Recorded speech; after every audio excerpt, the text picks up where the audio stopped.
Friends అందరికీ నమస్కారం. Welcome to my channel. రాష్ట్రమంతా షాక్. కోర్టు సంచలన తీర్పు. ఇప్పుడు అందిన వార్త వివరాలు వీడియోలో తెలుసుకుందాం. వీడియో స్కిప్ చేయకుండా పూర్తిగా చూడండి. అప్పుడే కంప్లీట్ ఇన్ఫర్మేషన్ అయితే అర్థమవుతుంది. అలాగే ఇంకా ఎవరైనా మన ఛానల్ సబ్స్క్రైబ్ చేసుకోకపోతే వెంటనే సబ్స్క్రైబ్ చేసుకోండి. ప్రభుత్వం నుంచి వచ్చే ముఖ్యమైన అప్డేట్స్ అన్నీ కూడా మిస్ కాకుండా మీకు ముందుగానే తెలియచేయడం జరుగుతుంది. అలాగే వీడియోని లైక్ చేశారంటే మరింత మందికి సమాచారం చేరుతుంది. ఇంకా వివరాల్లోకి అయితే కనుక వెళ్ళిపోదాము. బోరుగడ్డ అనిల్ కుమార్కు మరో భారీ షాక్ తగిలింది. Rowdy sheeter Borugadda Anil bail పిటిషన్ను ఏపీ హైకోర్టు కొట్టివేసింది. నిందితుడు సోషల్ మీడియాలో అసభ్యకర పోస్టులు పెట్టడమే పనిగా పెట్టుకున్నారా అని వ్యాఖ్యానించింది.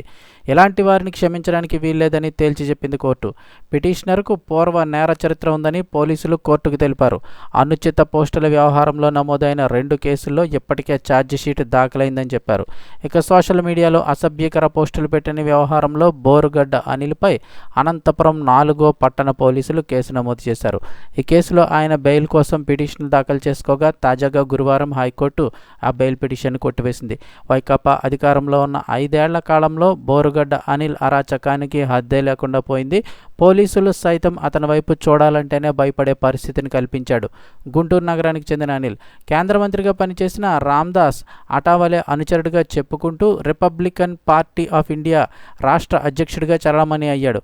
జగన్ను అన్న అని సంబోధిస్తూ తాను పులివెందులకు చెందినవాడినేనంటూ వైకాపాతో అంటకాగాడు. జగన్కు తొత్తుగా వ్యవహరిస్తూ ప్రతిపక్షాలు ప్రతిపక్ష నేతలపై సభ్య సమాజం తలదించుకునేలాగా సామాజిక మాధ్యమాలు టీవీ డిబేట్లలో సైతం ఇష్టానుసారం దోషణలు చేశాడు. వైకాపా 5 ఏళ్ల పాలనలో జగన్కు వ్యతిరేకంగా ఎవరు మాట్లాడినా వారిపై అసభ్యకర పదజాలంతో విరుచుకుపడేవాడు. జగన్ను వ్యతిరేకిస్తూ మాట్లాడితే చంపేస్తామంటూ బెదిరింపులకు దిగేవాడు. చంద్రబాబు నాయుడు, పవన్ కళ్యాణ్, లోకేష్ను ఉద్దేశించి అనుచిత వ్యాఖ్యలు చేశాడు. ప్రతిపక్షాలకు చెందిన మహిళల గురించి అసభ్యకరంగా మాట్లాడి దూషించేవాడు. అప్పట్లో జగన్ పేరు చెప్పి గుంటూరు నగరంలో దందాలు, దౌర్జన్యాలతో హల్చల్ చేశాడు. నాడు అధికార పార్టీ వైకాపా అండదండలు ఉండడంతో ఇష్టారాజ్యంగా చెలరేగిపోయాడు. జగన్ పేరు చెబుతూ ఉండడంతో పోలీసులు అతని వైపు కన్నెత్తి కూడా చూడలేదు.